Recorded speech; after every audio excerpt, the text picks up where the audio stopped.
Salam sehat, salam sejahtera, dimanapun kita berada. Perkenalkan, nama saya Ronaldi, Fakultas Hukum Non-Reguler Semester 3. Saya akan mereview ulang pertemuan ke-12 Hukum Lanjut yang didoseni oleh Ibu Profesor Dr.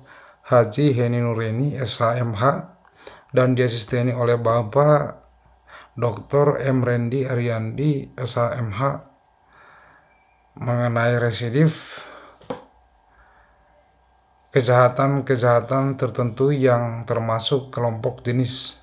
Hanya diatur dalam 3 pasal, yaitu diatur dalam pasal 486 dan pasal 487 dan pasal 488 KUHP.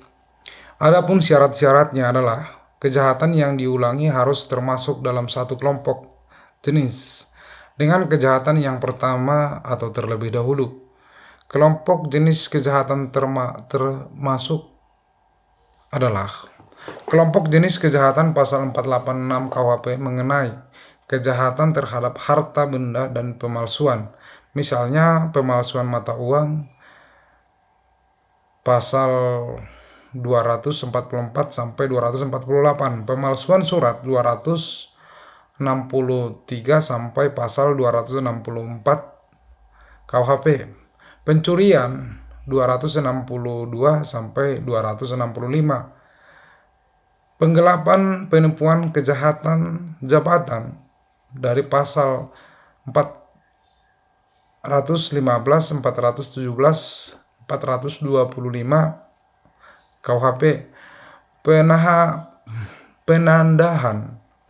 penadahan pasal 480 sampai 481. B. Kelompok jenis kejahatan pasal 487 KUHP mengenai kejahatan terhadap orang, misalnya penyerangan atau makar terhadap kepala negara, pembunuhan, penganiayaan, dan lain sebagainya. Kelompok jenis kejahatan dalam pasal 488 KUHP mengenai kejahatan menghilangkan dan menghubungkan dengan penerbitan percetakan, misalnya penghinaan terhadap presiden dan wakil presiden, diatur pada pasal 134 sampai 137. Penghinaan terhadap kepala negara, sahabat dan sahabat, diatur pada pasal 142 sampai 144.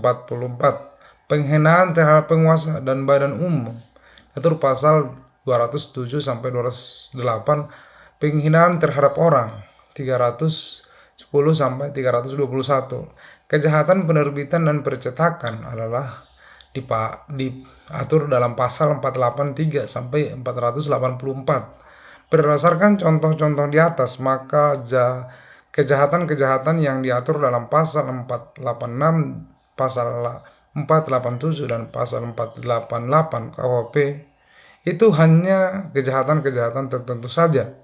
Dengan demikian, maka dalam sistem KUHP tidak semua kejahatan berat dapat dijadikan sebagai alasan residif atau pengulangan untuk alasan pemberatan pidana. Antara kejahatan yang kemudian yang diulangi dengan kejahatan yang terdahulu atau sebelumnya harus ada putusan hakim yang berupa pemindahan tetap, dan putusan hakim itu tidak berupa penetapan atau basiking. Pidana yang dijatuhkan oleh hakim terlebih dahulu harus berupa pidana penjara. Ketika melakukan pengulangan tindak pidana, tenggang waktunya belum lewat 5 tahun, yaitu dihitung sejak menjalani untuk seluruhnya atau sebagian dari pidana penjara yang dijatuhkan terdahulu, dan sejak di mana penjara tersebut sama sekali telah dihapuskan. Belum lewat tenggang waktu kadaluarsa kewenangan melanjutkan pidana penjara yang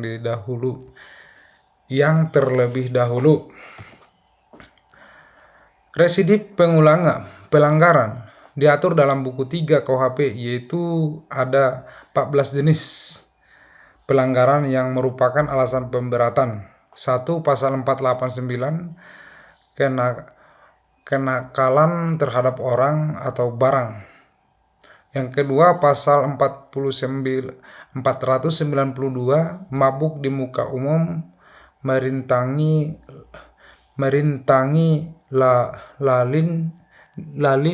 lilin, mengganggu ketertiban dan keamanan orang lain. Yang ketiga, pasal 495 memasang penangkap atau alat untuk membunuh binatang buas tanpa izin. Pasal 501 menjual makanan atau minuman yang dipalsukan, busuk atau berasal dari ternak sakit atau mati. Yang kelima, pasal 512 melakukan pencarian tanpa ada keharusan, kewenangan atau melampaui batas kewenangannya. Pasal 516 mengusahakan tempat bermalam tanpa suatu register atau catatan tamu, atau tidak menunjukkan register tersebut kepada pejabat yang memintanya. Pasal 517 membeli dan membagikannya barang-barang anggota militer tanpa seizin.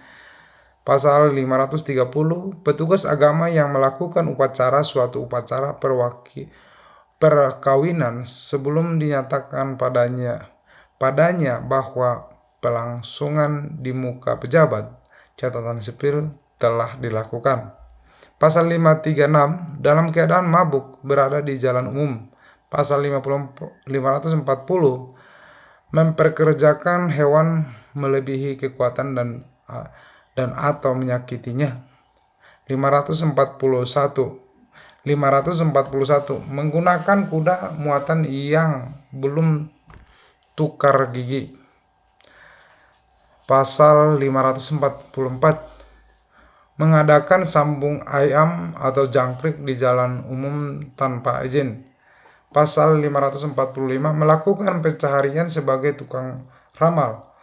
Pasal 549 membiarkan ternak berjalan di kebun atau tanah yang terlarang.